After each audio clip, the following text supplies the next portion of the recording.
Bonjour à tous, bienvenue dans le journal de l'Afrique. Au programme ce soir, nous rendrons hommage à Papa Wemba, le roi de la rumba congolaise est décédé dimanche à Abidjan sur scène. Vous pourrez entendre dans ce journal l'une des dernières interviews de Papa Wemba qui se réjouissait de se produire devant le public ivoirien.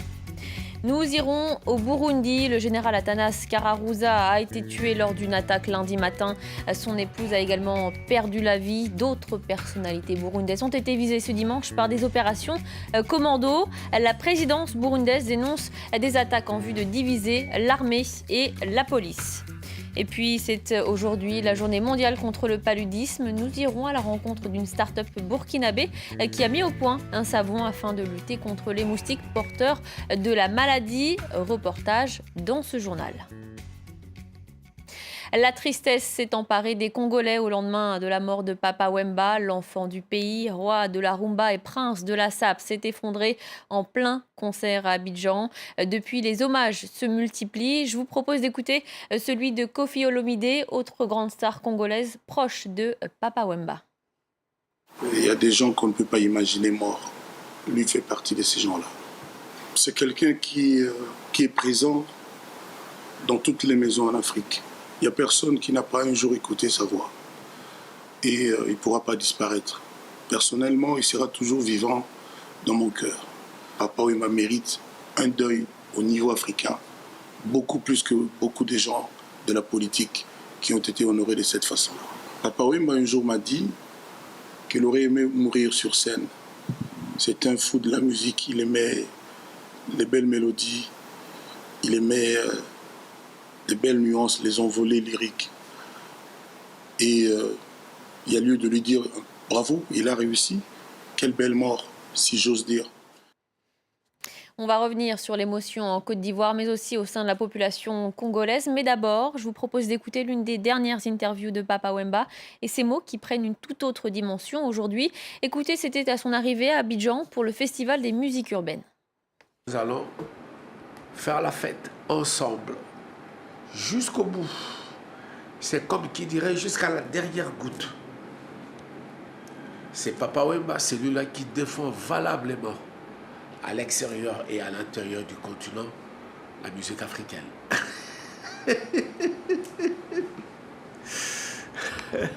Papa Wemba n'a pas menti, il a tout donné. Le voici quelques minutes avant qu'il ne meure sur scène. Est-ce que vous êtes là? Nous allons maintenant vous amener au pays de la rumba, la RD Congo. Ce lundi, son épouse et plusieurs membres de sa famille sont venus à Abidjan. Son corps doit être rapatrié au Congo dans les prochains jours. Dans son quartier de Matongé, à Kinshasa, ses proches sont inconsolables. Le roi de la rumba congolaise, le prince de la SAP, est mort à l'âge de 66 ans.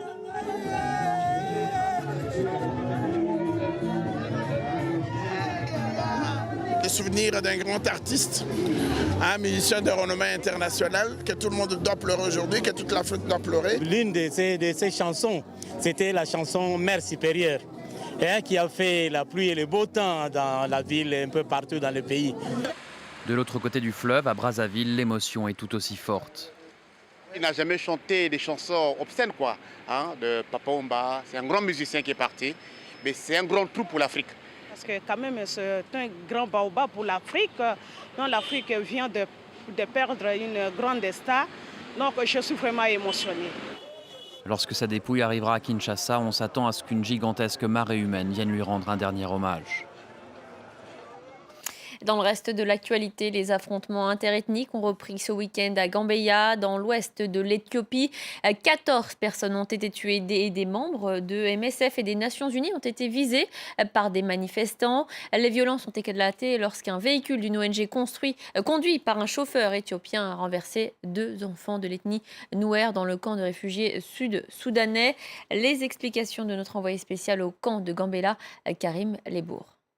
Les affrontements ont duré 3 jours ici à Gambela entre la population locale et des réfugiés Nouer venus du Soudan du Sud. Une série d'attaques et de représailles entre des groupes de chaque communauté qui ont fait au moins 14 morts. Des hommes, des femmes, des commerçants visés pour le seul fait d'appartenir à une ethnie ou à une autre. À plusieurs reprises, nous avons vu des groupes de jeunes Éthiopiens tenter de se rendre dans le camp de réfugiés de Jowi ou dans le quartier Nouer de la ville. Ils ont été stoppés par la police. Des bâtiments de l'ONU et de Médecins sans frontières ont été saccagés.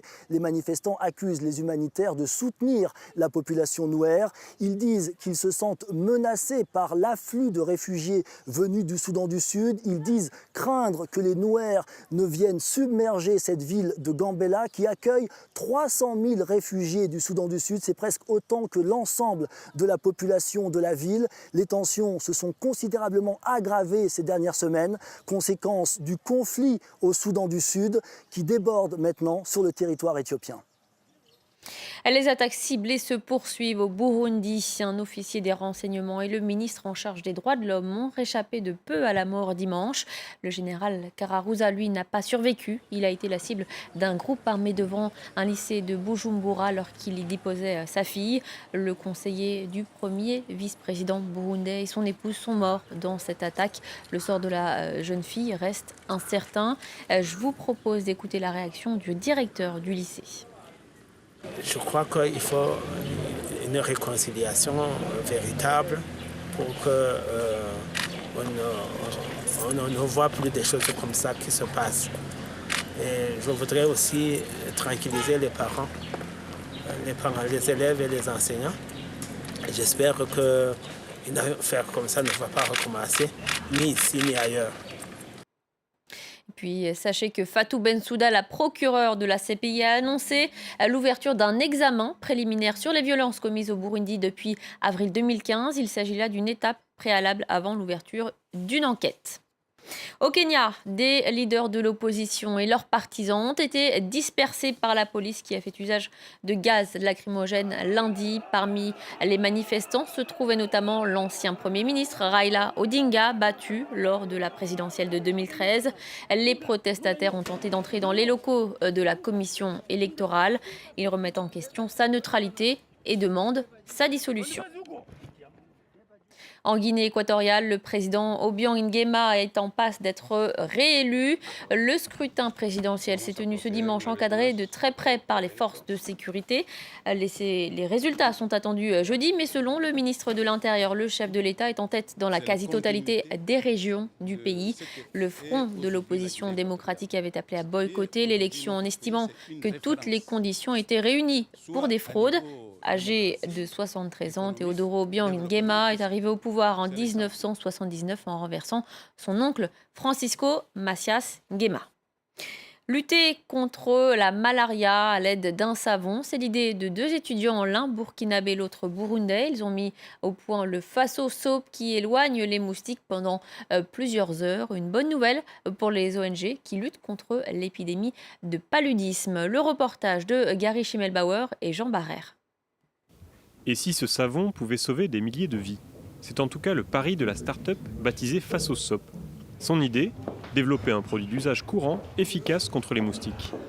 Et ce qu'on a vu en fait à travers des études anthropologiques, c'est que dans les zones où le palud sévit le plus, il fait très chaud, et les enfants qui sont les premières victimes du paludisme sont lavés le soir, à la tombée de la nuit en fait.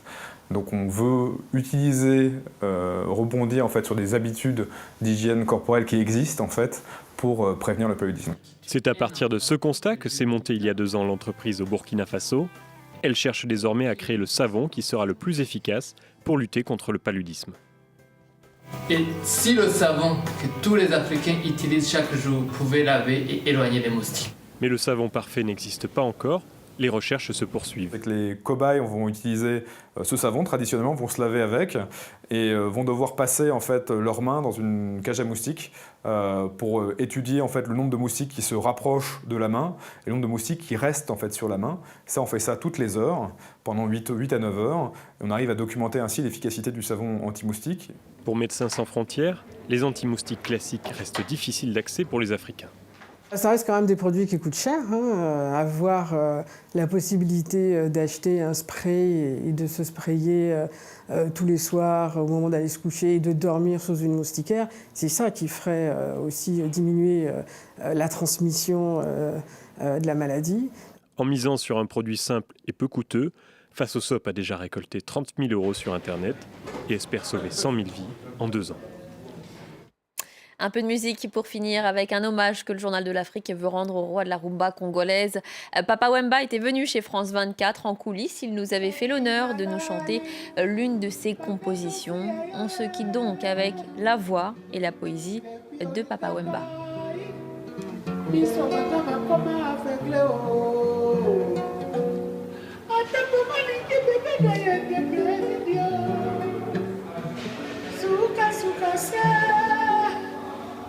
Suka suka na ye akolongola ye na mabele